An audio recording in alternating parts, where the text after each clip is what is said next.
Estamos no mês de fevereiro, finalzinho do mês de fevereiro, e começamos uma nova jornada.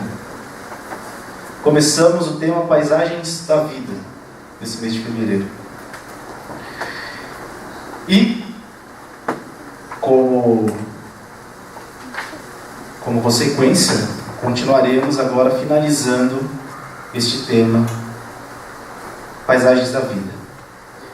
Então, eu convido os irmãos a estarem abrindo as suas Bíblias em 1 Reis, capítulo 19, de 1 a 18.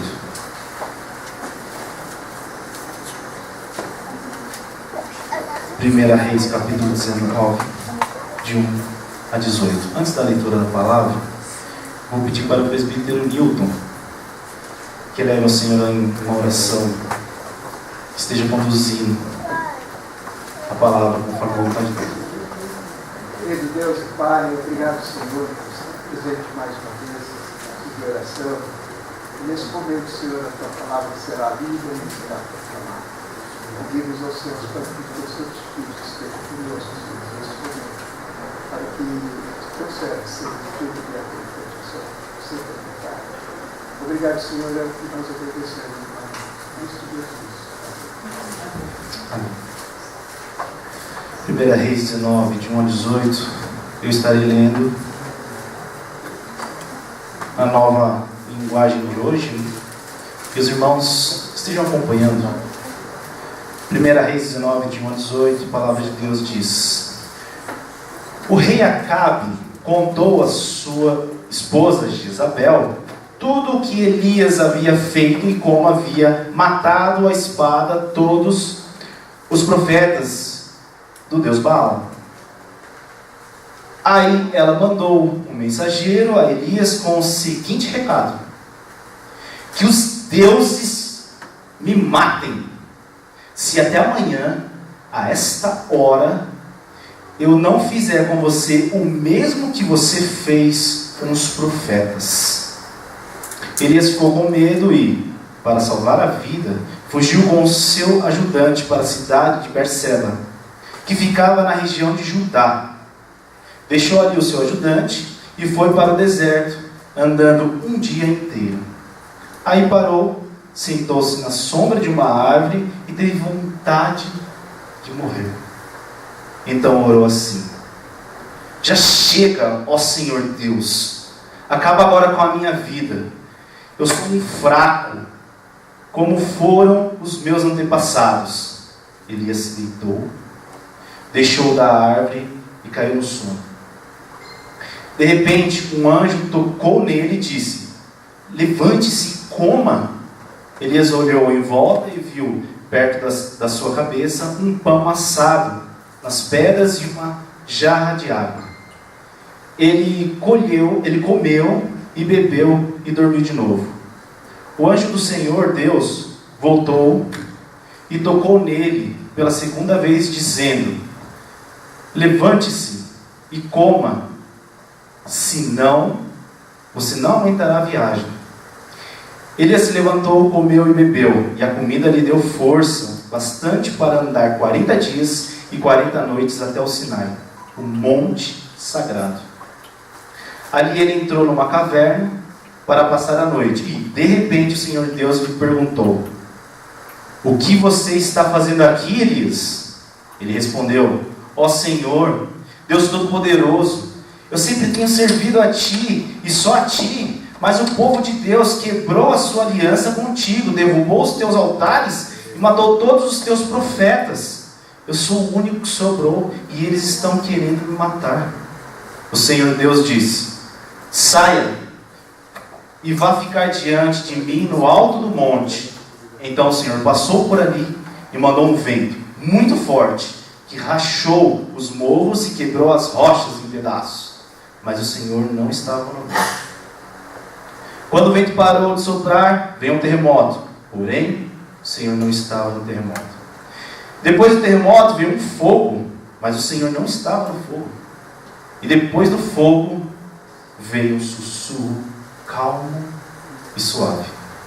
Quando Elias ouviu o sussurro, cobriu o rosto com a capa, então saiu e ficou na entrada da caverna, e uma voz lhe disse: o que você está fazendo aqui, Elias? Ele respondeu: ó Senhor, Deus Todo-Poderoso, eu sempre tenho servido a Ti e só a Ti, mas o povo de Israel quebrou a sua aliança contigo, derrubou os teus altares e matou todos os teus profetas. Eu sou o único que sobrou, e eles estão querendo me matar. Então o Senhor Deus disse: volte para o deserto que fica perto de Damasco. Chegando lá, entre na cidade e unja Azael como rei da Síria, unja Ejeú, filho de Ninsi, como rei de Israel, e unja Eliseu, filho de Safate, de Abel-Meolá, como profeta, para ficar em seu lugar de você. As pessoas que não forem mortas por Azael serão mortas por Jeú, e todos os que escaparem de Jeú serão mortos por Eliseu. Mas eu deixarei 7.000 pessoas vivas em Israel, isto é, todos aqueles que não adoraram o Deus Baal e não beijaram a sua imagem. Como eu falei, este mês estamos na jornada conhecendo sobre as paisagens da vida. E são paisagens em que, como nós vimos, que personagens passaram. São paisagens descritas na Bíblia em que Deus trabalhou de forma extraordinária nas vidas de alguns personagens. Esses lugares, até o momento que a gente viu, foram 3: a estrada, o monte e o deserto. E agora, caminhando para a nossa última paisagem, estamos à beira da caverna. Assim como as outras paisagens, a caverna também será um local onde veremos o amor e o cuidado de Deus. Então, imagine comigo a entrada da caverna. Um lugar escuro, sombrio e úmido. A visão do interior dessa caverna possivelmente não existe, porque ela está escura. Então nós não sabemos o que tem nesse interior. Percebendo essa paisagem descrita no texto bíblico, como Deus, olha que interessante, como Deus dentro da caverna trabalha na vida de um personagem, o Elias, profeta Elias, e como muda toda a história deste homem. E em paralelo, teremos a percepção de como Deus trabalha e cuida também em nossas vidas. Então, vamos lá. Vamos ser direcionados e conduzidos pela vontade de Deus. O texto em questão, ele se encontra em uma obra literária que eu particularmente acho fascinante. Essa obra por inteiro são 2 livros. 1ª e 2ª Reis. São histórias de momentos marcantes da história de Israel. Descrevem bem governos que o povo judeu teve. E estes 2 livros narram histórias de reis que governaram estas nações. Detalhe, nações. Estas nações. Mas não é uma. Veremos no decorrer.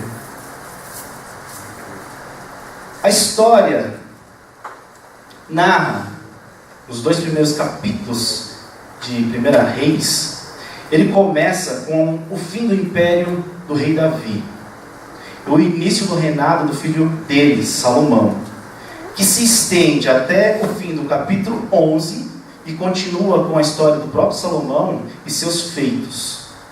Já partindo para o capítulo 12, a história de Israel é marcada por uma revolta. E, consequentemente, a divisão entre dois reinos. Neste momento, o que seria uma única nação, com Salomão, com Davi, esses dois reinos se partem em dois, e são dois reinos, o reino do norte, chamado Israel, e o reino do sul, chamado Judá. Por isso que eu falei reinos. Estes dois reinos eram administrados por distintos governantes, tendo cada um dos seus lugares um local de culto, e um culto em particular.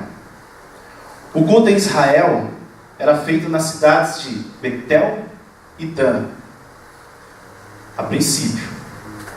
Já em Judá, o culto continua no lugar mais importante para o povo judeu, o Templo de Salomão.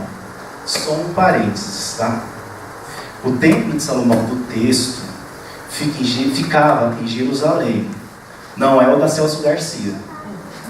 Só que fique bem claro, tá? O da Celso Garcia é uma outra história, que não tem nada a ver com o que nós estamos aqui olhando para a Bíblia.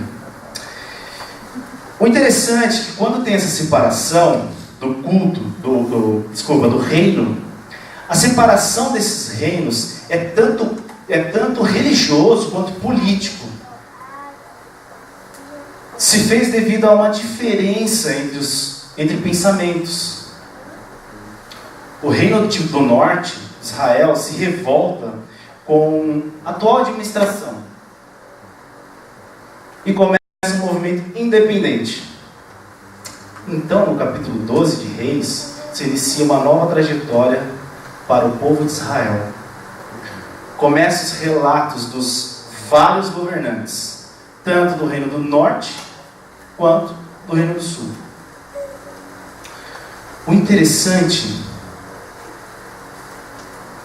de entender o que está acontecendo, o que aconteceu nessa região com todo esse povo, e que é diferente do pensamento que nós temos hoje, é que toda administração, em questão do governo e tudo mais, era de cunho religioso e político. Hoje a gente tem essa separação, né? Religioso, político. De vez em quando a gente vê a questão da igreja se movimentando contra algum movimento político, enfim. Mas aqui não. Aqui eles andavam em paralelo. Essas duas esferas, como eu falei, sempre caminham nessa história juntas. E aqui existiam concessões, acordos entre governos vizinhos para fins comerciais ou qualquer outro de interesse da administração. E olha que interessante, o rei, quando fazia um acordo com outro rei, trazia uma mudança para o interior e para a vida de todas aquelas pessoas, de todo aquele povo. O seu reinado simplesmente mudava. Como exemplo, qual a divindade adorar? Você deve estar se perguntando, nossa, não era o Deus de Israel? A gente chega lá. Por incrível que pareça, os governantes faziam os acordos, e dependendo desse acordo, eles adoravam a outros deuses. Estamos falando, novamente, trazendo aqui à mente, tanto o reino de Judá, quanto o reino de Israel, o povo judeu. E a segunda movimentação é como era adorado esses deuses. Tanto no Reino do Norte quanto do Sul foram feitas várias concessões que afetaram toda a dinâmica do povo. Só um exemplo de uma concessão um acordo onde a imagem de um Deus entra dentro de Israel. Temos a imagem do Deus Baal. Deus Baal, para a gente entender quem que ele é, era um Deus herdado pelo povo, por alguns, no caso, aceito por alguns do povo judeu. Quando o povo judeu justamente entrou na terra prometida, já existia os chamados cananeus, e ali existia já uma divindade. E alguns, quando eles entram dentro da terra prometida, alguns aceitam a adoração a Baal. Logo, Baal é um deus de um povo já na terra prometida, chamado cananeu. Então, olhando para todos esses capítulos até aqui, os reis faziam esses tipos de acordos que, no olhar da lei de Moisés, de Deus, não agradavam a Deus. O trecho em particular que estamos olhando, 1 Reis 19, ele fica dentro do tempo de uma esfera do governo do rei Acabe. O seu reinado tem um agravante. Além das concessões que eu falei, ele ainda se casou com uma mulher chamada Jezabel, filha de Etbael, um rei dos Sidônios. 1 Reis 16, 31 e 32. Quem quiser abrir, mas eu vou ler aqui, só acompanhar. Então, 1 Reis 16, 31 e 32 fala o seguinte sobre este rei e os seus feitos. Não se contentando em pecar como o rei Jeroboão, um rei anterior, Acabe fez pior e casou com Jezabel, filha de Etbael, rei de Sidom, e adorou o Deus Baal. Ele é um judeu, Deus de Israel, judeu. Acabe construiu um templo para Baal em Samaria. Fez para ele um altar e o colocou no templo. Levantou também um poste à deusa Esserá.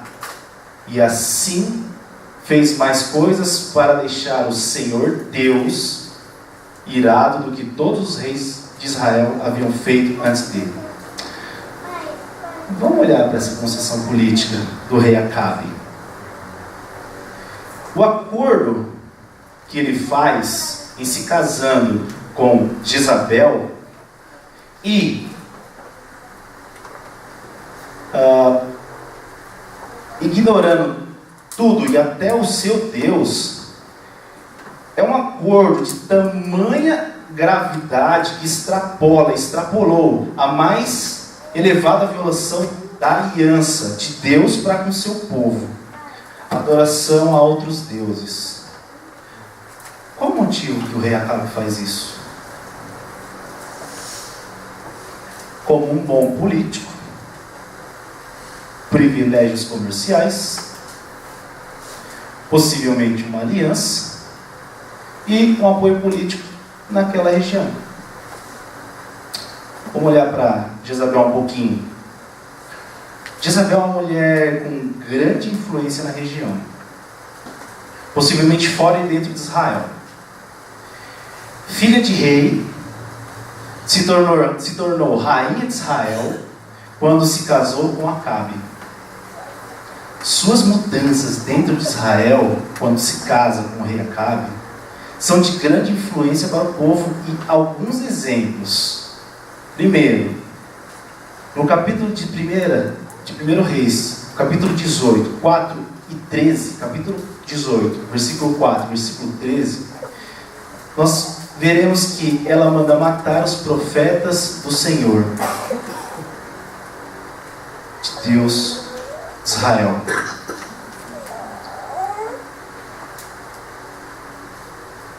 influencia o rei Acabe a adorar Baal. Organiza um grupo de 450 profetas a Baal e 400 profetas a deusa Aserá. Deusa Aserá, uma deusa de origem fenícia. Fenícia era um povo que era localizado ali no norte da antiga Canaã.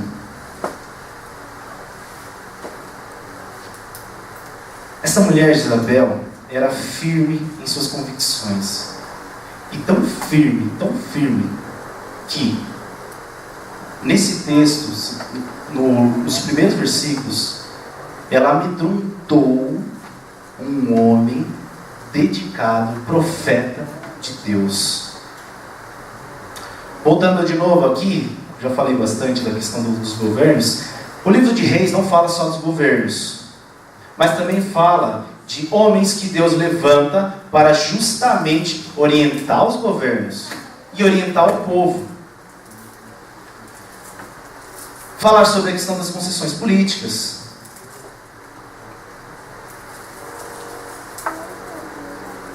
Mesmo tendo todo esse contexto, Deus ainda utiliza homens, pessoas, mulheres, para falar dele, para orientar o seu povo, para orientar os governantes. Aliás, esse povo é o povo escolhido de Deus. Então a gente chega em Elias, o profeta. Este era um grande homem fiel e chamado por Deus. Olhando para alguns aspectos dele, nós olhamos algumas coisas sobre a vida de Elias. Segundo o teólogo Von Rad, em sua teologia do Antigo Testamento, ele fala que o profeta era da região de Gileade. A região de Gileade, ela sempre foi colonizada por israelitas. Então, eu queria que você entendesse o seguinte: todo o começo dessa cidade, dessa região, é baseado na lei de Moisés. Então, vamos olhar para a vida de Elias agora. Um homem chamado por Deus, profeta, desde a sua infância, conhecendo a lei judaica. Dentro desse contexto, eu queria que você imaginasse o que passava no coração desse homem. A sua vida era direcionada às leis e à religião judaica. Logo então, para ele, olhar para o cenário, aquele cenário de abandono da fé em Deus de Israel, era inconcebível. Só para a gente dar uma olhada também na vida dele, no capítulo 17, sua história já se inicia com Deus cuidando da vida dele. No capítulo 17, Deus utiliza de meios da natureza para que a vida de Elias não seja consumada. Deus utiliza de aves para dar o alimento, o sustento. Depois, logo em seguida, veremos que Deus utiliza a vida de uma viúva, de uma mulher, para abençoar aquele homem, para dar o sustento. E Elias é usado por Deus para abençoar aquela família e traz um milagre dentro daquela casa. Um instrumento, um verdadeiro homem de Deus, instrumento nas mãos de Deus.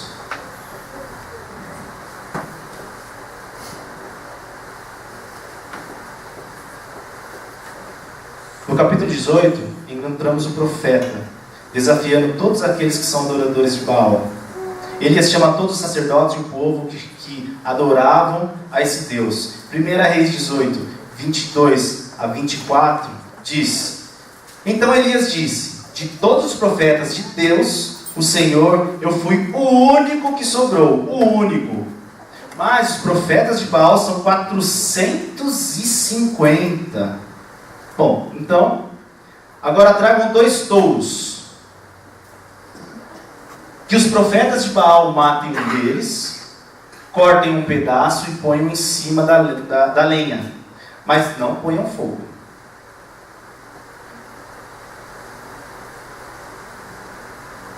Eu farei a mesma coisa com o outro touro.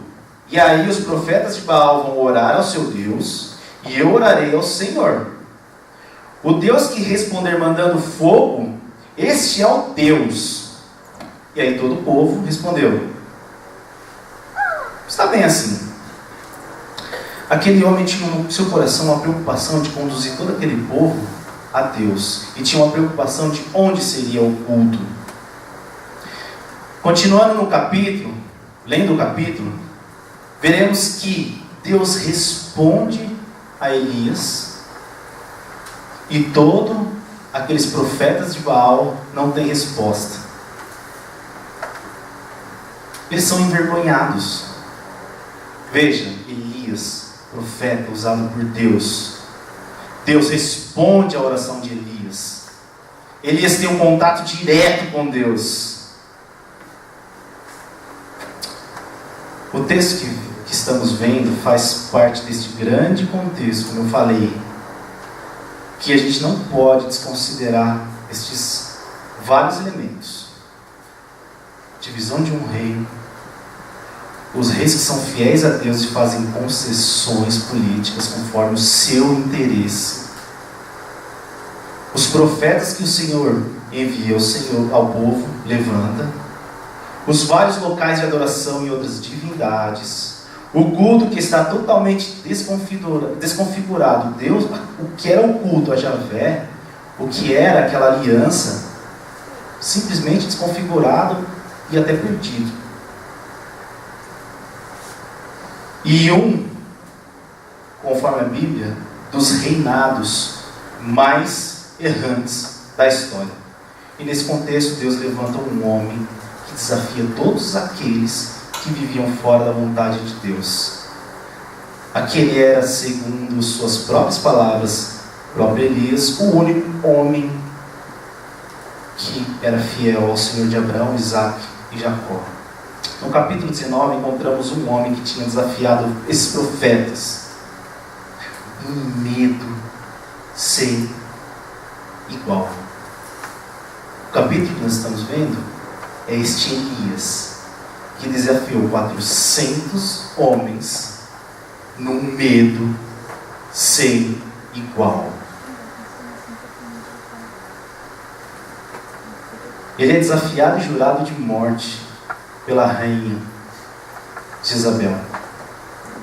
Aquela mulher queria matá-lo depois de ter essa notícia sobre o que ele fez com os profetas de Baal. Elias entra em um estado de desespero, de medo, de angústia, que o conduz até o deserto.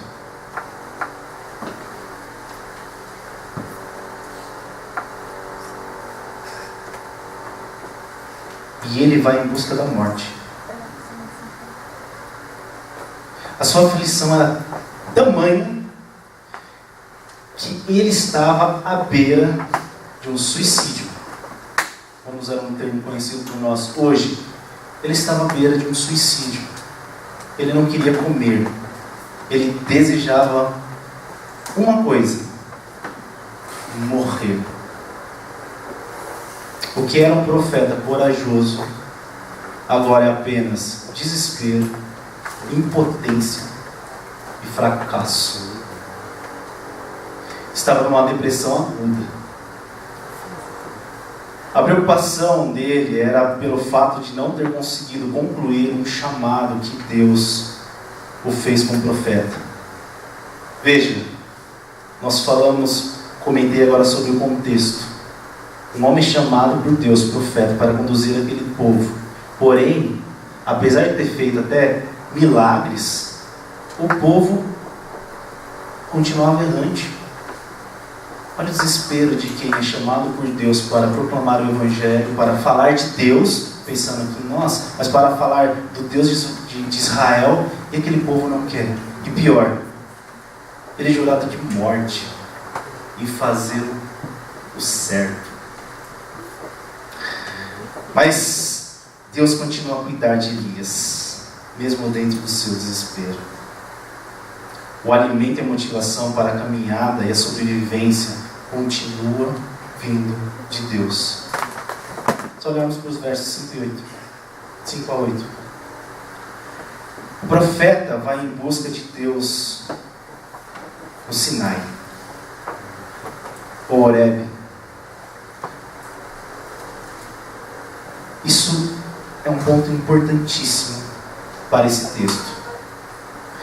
Elias não vai em lugar nenhum, mas ele vai ao local onde o Deus de Israel se manifesta a Moisés. E este local, que é o Sinai, é onde Deus faz aliança ao povo de Israel.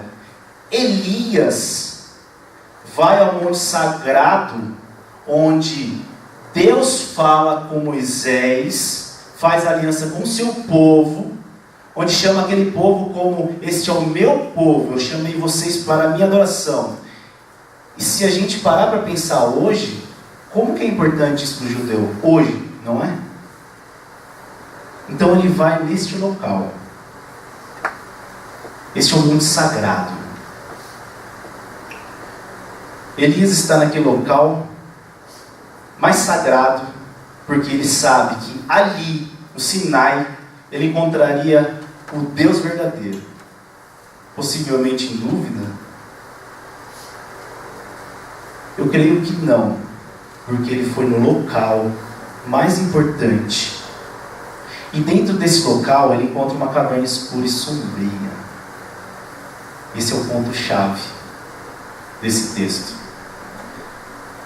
Dentro dessa caverna escura e sombria, ele encontra Deus.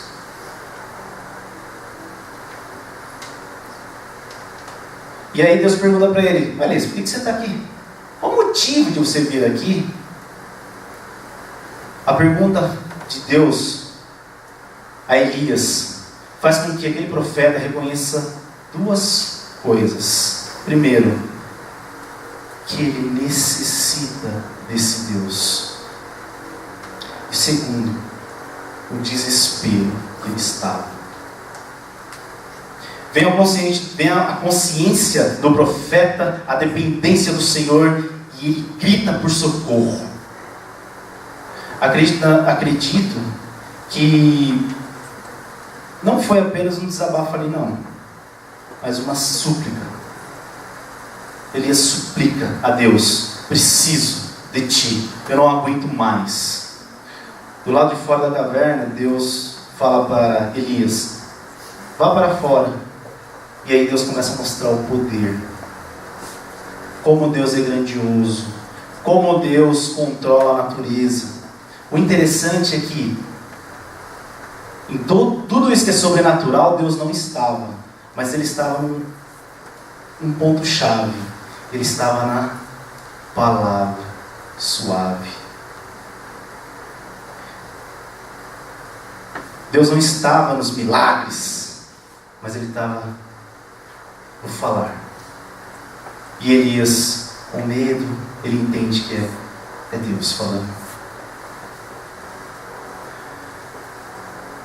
Quando olhamos ali no final desse texto, nós vemos 4 pontos. Primeiro, Deus é aquele que orienta a vida do profeta. O projeto de Deus nunca se acaba para Israel, porque ali Deus fala algo em que dá esperança para o povo de Israel.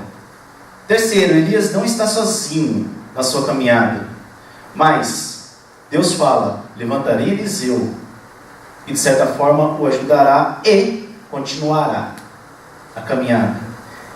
E mostra para Elias também que: Elias, você não é o único. Elias, o seu trabalho está dando resultado. Elias, tem pessoas ali que são fiéis a mim. E o quarto ponto é o sustento. E como Deus mostra o caminho para Elias. Deus estava na palavra que sustenta, conforta, anima, alivia e orienta a caminhada daquele profeta. Aquele homem fora usado por Deus em seu plano maravilhoso de restauração daquela nação. O profeta foi consolado a continuar sua jornada. E foi uma jornada que Deus estava sempre à frente. Deus era o farol do caminho dele. Deus é quem o chamou. Logo, quem guia a vida de Elias é aquele que o chamou, o próprio Deus. E a história de Elias é linda. No Novo Testamento, hoje mesmo de manhã, quando o pastor pregou, Jesus perguntou: o que falam de mim? E qual foi um dos nomes citados no Novo Testamento? Elias. Como aquele homem, dentro de um desespero, fala com Deus, Deus o levanta e simplesmente o nome dele é falado durante a história. Deus cuida daquele profeta. Quando você está desesperado? Pergunto, quando você está desesperado? Para onde você corre?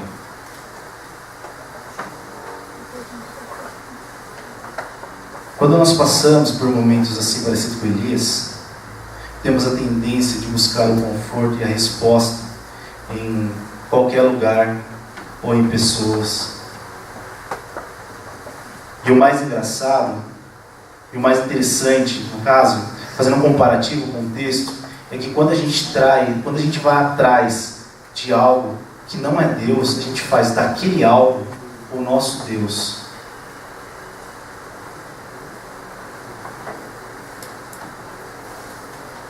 Qual o Deus que você procura?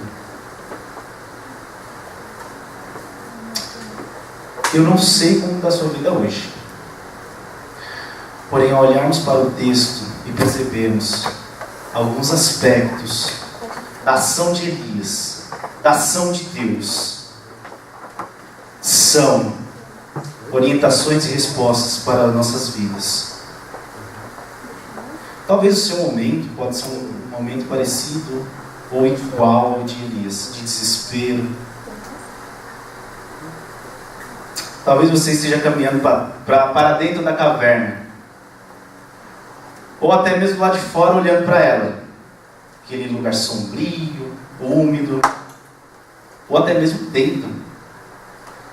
E essa angústia pode ser tanta que você queira ficar ali dentro e não sair dali mais, esperar o fim. Uma angústia e um desespero. Mas o texto nos mostra que Deus cuida daqueles que o buscam. Elias vai ao encontro de Deus quando é questionado sobre por que está ali. O profeta abre seu coração e grita por socorro. Aquele homem sabia onde buscar o seu abrigo. Tanto sabia que ele foi no lugar mais marcante, mais importante para a vida dele e para todo o povo, o Sinai, onde Deus fez aliança com aquele povo. Ele estava determinado a encontrar o conforto para a sua angústia e foi em direção ao único que é capaz de tirar toda aquela dor. Deus é doador da vida. Deus é doador da sua vida. Deus é doador da nossa vida.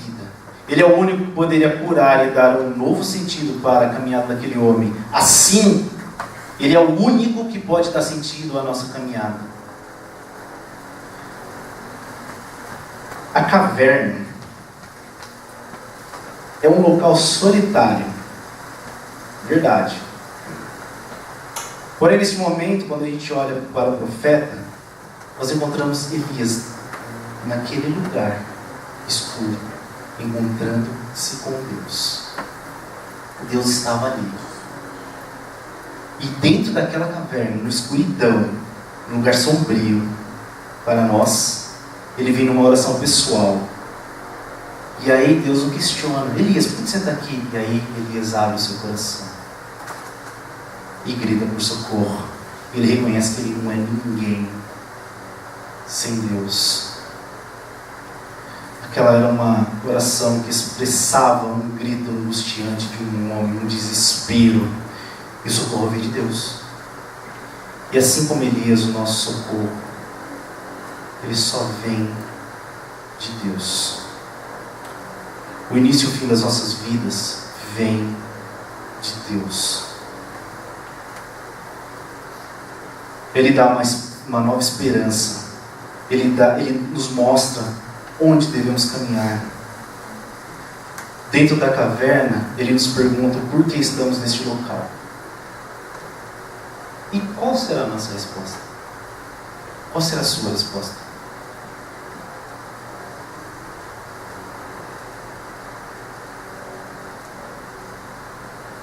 É legal, é interessante porque, como eu falei, a caverna é um lugar tão sombrio, de solidão, escuridão. Deus está ali, no escuro. Um lugar onde você não encontra ninguém, não consegue nem ver nada. Mas eu queria te convidar a pensar no seguinte: talvez você não tenha uma caverna para encontrar Deus. Nós não temos uma caverna para encontrar Deus. Porém, no Evangelho de Mateus, capítulo 6, Jesus nos ensina a buscar na solitude do nosso quarto, no local onde está só nós, a buscar de forma verdadeira esse Deus. Eu te pergunto, quando Deus falar assim para você, dentro do seu quarto, sozinho, o que está fazendo aqui? Qual será a sua resposta? Essa semana eu mandei achei muito bonito aquele link sobre oração. E lá dizia que quando nós entramos em uma oração pessoal com Deus, a nossa visão se abre, a nossa vida é orientada. E quando a gente fala com Deus pessoalmente, é Deus quem fala com a gente. A gente só fala: eis-me aqui, Senhor. Fale comigo. O que eu devo fazer? Deus não desistiu de nós. Deus não desistiu de você. Ele te espera para um relacionamento verdadeiro e profundo. Eu queria te desafiar agora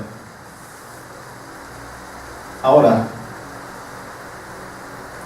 Eu queria desafiar agora a entrar no momento mais pessoal da sua vida para com Deus, em uma conversa, em uma oração. A conversa não é um monólogo, onde você fala e Deus só escuta. Não, é uma conversa, onde você vai se calar e ouvir o que Deus tem para falar com você. Feche seus olhos. Vamos entrar em comunhão com Deus.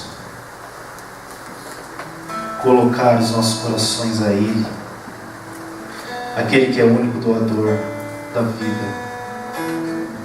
Peça para que Deus fale com você, como Ele falou com Elias. Deus fala agora: o que você faz aqui? Responda a Ele. O que você faz aqui, nessa oração agora? Deus está te perguntando isso agora. Então peço para que Ele fale contigo. Levante um clamor e abra o seu coração. Entregue esse coração e a sua vida a Ele.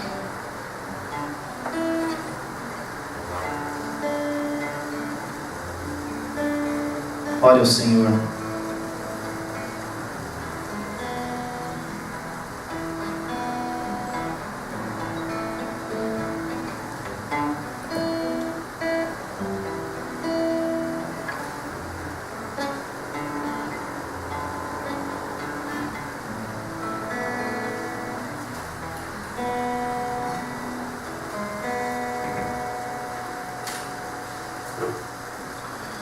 Senhor, obrigado, Senhor, porque o Senhor é um Deus que fala conosco, nós estamos aqui para te ouvir.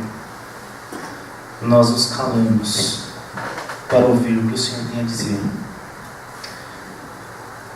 Queremos fazer como Elias. Estamos aqui, Senhor, porque precisamos de Ti, porque o nosso socorro só é em Ti e só vem de Ti. Toma as nossas vidas, Pai, em Tuas mãos e faça a Tua vontade. Queremos sentir a Tua presença, queremos ouvir a Tua voz a guiar-nos para onde devemos ir. Precisamos de Ti e gritamos como Elias gritou dentro daquela caverna por um socorro. Não aguentamos mais, estamos desesperados e queremos estar na Tua presença para ouvir. Obrigado, Senhor, por tudo que o Senhor tem feito em nossas vidas. Nós Te agradecemos, oramos e entregamos as nossas vidas a Ti. É isso que nós oramos e agradecemos em Teu nome. Amém. Ele veio para te salvar.